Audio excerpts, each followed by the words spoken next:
Today, we're going to dive into the ultimate guide on how to waste time. Buckle up as we unfold the secrets to ensure your study sessions are as inefficient as possible.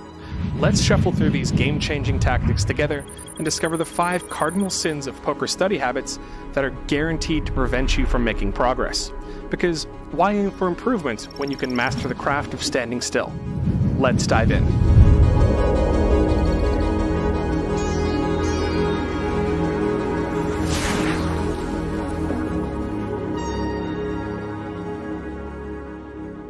Tip number 1, memorize frequencies. The most efficient way to waste your time studying poker is to try and memorize GTO frequencies. So I want you to keep in mind that there are billions and billions of decision points in poker, and so your goal is to try and rote memorize all of that. If you can't do that, how can you even call yourself a GTO Wizard? You need to know exactly how often each hand takes each action in every spot. And whatever you do not try to extrapolate larger ideas. Do not look for the bigger picture. Just focus on memorizing frequencies without understanding the strategy. That is how you will stand still. Tip number 2 for wasting your time is to justify your spew. When you look at a solver, you shouldn't be thinking about what your range is doing. You should not be focusing on the overall strategy. Instead, you should review your hands, look at only your hand in the solution, and if it happens at any frequency, good enough, right? Focus on how your hand is supposed to play, ignore your range. And hey, if you get coolered taking some wild line, just justify it by calling it a low frequency play. That is how solvers were meant to be used. Tip number 3, focus on minutia. If you want to make the least amount of progress possible, it is crucial that you spend hours studying tiny blocker effects and trying to figure out why calling is 0.01 big blinds better than raising. You should definitely spend all day trying to figure out why the solver raises 1.5% of the time in this river spot with this very strange combination. Ignore threshold analysis, don't do any global takeaways, only focus on these minutia, and that will ensure that you waste the maximum amount of time studying. Tip number 4, wander aimlessly. Do not try and prioritize spots. Do not try and figure out what spots are more important to study. Just study random hands. You need to avoid developing some sort of study plan at all costs. That will only help your progress. If you want to stagnate in poker, study routines are the enemy.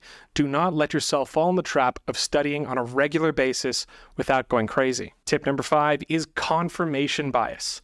You already know how poker ought to be played. There's nothing left for you to learn. You should use the solver to confirm your own worldview rather than trying to learn new concepts. And hey, you know what? If the solver disagrees with your play, it's probably not worth paying attention to. Make sure that you use the solver exclusively to feed your ego rather than try and learn new concepts. Okay, so you've learned the 5 cardinal sins of studying poker. Let's snap back to reality and assume that you actually want to improve and not waste your time. I'm going to go through some GTO Wizard examples, and I'll show you the right way and the wrong way to study different spots. All right, so hijack opens, cut off 3 bets. They call, flop is 9-7-5 two-tone, and it checks to you in position. Now, let's say you're studying this spot. The least efficient way to study it would be to mouse over each of these combinations individually. Ace-9, what is Ace-9 doing? Okay, we're checking 37.9% of the time. We're betting small a lot. Sometimes we're betting medium. Okay, what about Ace-10? Ace-Jack, Ace-Queen, 10s, Jacks. Like, guys, this takes forever. It's not a super efficient way to go. Ultimately, if you want to study more efficiently, you need to start with big circles and work your way down to smaller circles. So big circles is like the big picture analysis. And then only once you've got a handle on that, do you work your way down to the smaller combinatorial stuff. The easiest way to do that is to use this filters tab. I love the filters tab. And the reason I like this is because it allows me to start thinking of hands in terms of hand classes, grouping similar hands together. So for example, if I select sets, now my strategy at the top shows just my strategy for sets, and you can see they're mostly betting. I can do this for any type of hand class or draw, or any combination thereof. Again, the idea is to minimize the amount of stuff you have to think about so that you're getting more for your study time. We're trying to group strategically similar spots together, strategically similar hands together, and try and take away as much information as possible with the least amount of time. Now, let's say you want to study turns, cut off bets, hijack calls, and what most people do is they'll just enter a single turn card here, perhaps the turn card that was played in game, but the more efficient way to study this is to start again with turn reports. If I click turn reports, hijack checks, here I can see cutoff strategy with their entire range across all these different turn cards, right? And so this is going to be the quickest way that I can gain value from my study time, because I can already develop heuristics like, okay, when the turn card brings a connecting card, like a 6, an 8, or a 10 here, I should probably slow down quite a lot. Meanwhile, I can start overbetting on some of these board pairing cards and even some of these bricks. And I should probably be pretty aggressive on these Broadway cards, Jack, Queen, or King. Something does pique my interest though. Why are we slowing down so much on an ace? After all, we're the 3-better. That's odd. Let's go check the ranges. I'm going to go back to cutoff's range. Again, going to use this filters tab to filter for ace high. And we'll notice that most of the ace high are checking 63% of the time. Means is that when you bet, you don't have these hands in range, and therefore an ace isn't actually that good for you. Another way you can use this, imagine you're studying some particular hand in game. Let's say you had jacks here, for example. What you can do is you can filter the turn reports for just this hand. And instead of studying the exact turn card that came in game, you can use these reports to study how jacks should play across all of these different turn cards. And again, we can see very similar heuristics. A 7 and a 9. Okay, we can even start overbetting on this. An overcard to the jack. Okay, now we're slowing down a lot. I've done a lot of other videos on studying more efficiently, but you guys get the idea. The goal is to start with big picture analysis and work your way down, rather than trying to memorize individual hands as a lot of newer players would. All right, so we've addressed number 1. Now let's address number 2, justify your spew. Again, one of the cardinal sins of studying is to focus on how your hand is supposed to play rather than your range. And if you make a mistake, but the solver is taking this line at some minute frequency, you just say, oh, it's a low frequency play. It's fine. Guys, that's not how you should use a solver. You shouldn't use it to justify bad play. Just because it's taken at some frequency doesn't necessarily mean your strategy was any good. Let me show you what I mean.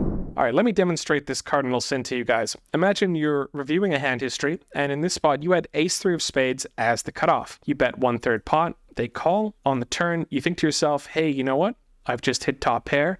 They've got lots of draws that'll probably call me. Let me put in another bet. You bet and they get called. River's the 9 of hearts. And here, you decide to go all in with ace-3. You look at the solver and you realize, oh, okay, it's mostly checking this hand, but you know what? It's shoving at a low frequency. We'll call this a low frequency play. Move on, nothing more to see here, right? Meanwhile, if you actually normalize your range, you'll notice you never get here with ace-3. What actually matters isn't necessarily what ace-3 is doing here in a vacuum. It's how you're constructing your overall betting shoving frequency. This informs the exploitability of your strategy. Let's imagine that ace-3 shoves here. What actually happens? Well, let's examine what calls you. So quads, full houses, flushes, straights, trips, and better top pair, okay?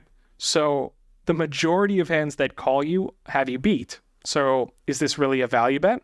I mean, maybe you get like a merge call from some jacks and 10s. I don't know if many humans find that. What about folding?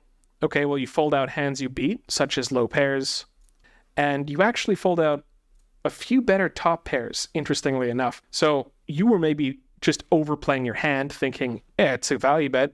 In reality, you were bluffing without even knowing it, right? And unless you stop to actually analyze your strategy, you won't notice that.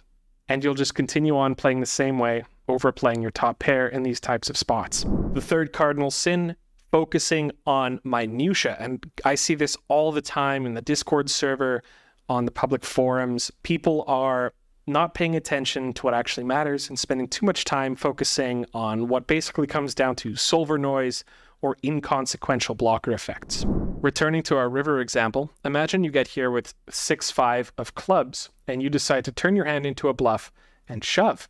Good for you. But you'll notice that it's bluffing with 6-5 of spades, 6-5 of hearts, and it's checking with 6-5 of clubs. In the summary tab, we can even see that the EV, when you have spades, is much higher than the EV when you don't have spades.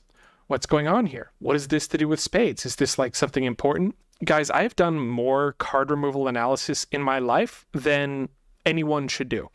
If you actually go and calculate how holding each of these suits changes your opponent's frequencies, it's minute. It's not even a consideration. It's not worth thinking about at all. This does not matter, even a little bit.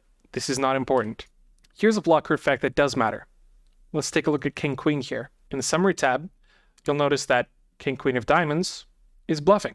King Queen without a diamond is not bluffing, simply because you block the flush. That's as simple as you really need. A lot of the stuff, a lot of the times that you're spending on figuring out why one suit does this, why the other suit does that, first of all, the effect is much smaller than you think it is. Secondly, it's built on range assumptions that are not realistic by the river. That is to say, like 3.7 big blind gain here is based on assumptions that aren't realistic about your opponent's range.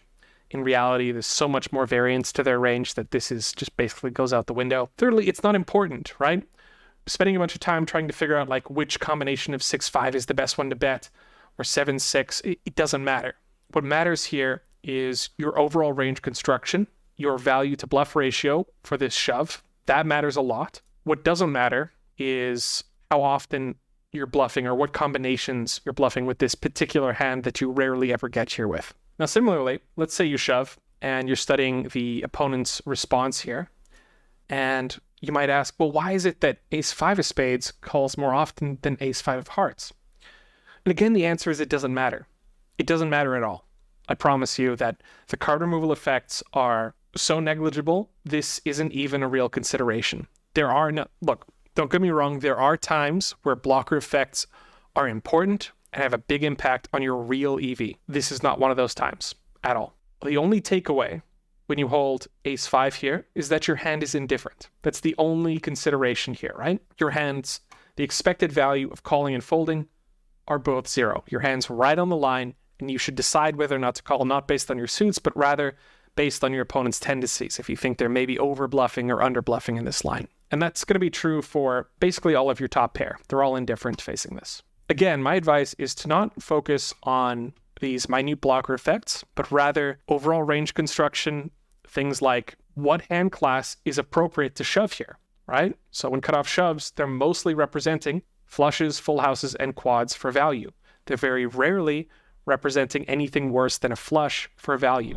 Returning to number 4, wandering aimlessly. This one's really common. It's really easy to just study random spots when you feel like it and have basically no plan, preparation, or sense of priority. But it's a very inefficient way to study. You can imagine you learn little bits and pieces, but you're not trying to pick the lowest fruit first. You're not maximizing your study time. Now, instead of studying random spots, you can use one of the many free resources we have on GTO Wizard to study more efficiently. For example, you can open up these study plans and try the Mastering the Basics of GTO. This is a free study plan open to anyone with a GTO Wizard account. It's filled with articles, guides, videos, as well as many drills that will teach you all about how to start studying in poker and how to master the basics of a game theory optimal strategy. You can also watch some of my previous content where I've shown you how we can use math to break down what the most important formations are and what the most important textures are. And this is, again, just a nice simple way to prioritize the most important spots first and develop an actual quantifiable system for what spots you should be studying first. Lastly, confirmation bias. Now, I don't have a GTO Wizard example for this because it's more psychological, but let's take a look at the ironic slide. You already know how poker ought to be played, and you use the solver to confirm your own worldview rather than trying to learn new concepts. And if it disagrees with you, it's not worth paying attention to, just feed your ego. This is subconsciously how a lot of people study. I think, in particular, this is a common trap that regs fall into. These are people who have studied, have perhaps found a slightly winning strategy, and then they just get stuck, right? They start playing the same way in the same spots without ever reassessing their strategy. And mostly what they're using a solver for that point on is just fine-tuning a very break-even strategy rather than trying to learn new ideas. Again, it's not very efficient. When you see an outlier hand in GTO Wizard, when you see the solver doing something doesn't make sense to you, is outside your worldview, don't just dismiss it as, oh, it's crazy GTO nonsense. There's a reason for that. And if your opponent, if you think that's weird, it's probably because there's a deeper strategic idea that you haven't thought of before, that perhaps is actually applicable, not necessarily the play, but the underlying concept. If you can't look for ways to improve your strategy, well, you're just going to plateau. And that's why it's really important to keep an open mind and remember that poker is far more complex than you give it credit for. All right, everyone, that's my video. Let me know down below what bad study habits you're going to break after watching this video. And if you found it helpful, if you found it useful, the best way you can thank me is to like and subscribe. That's all for now. Happy grinding.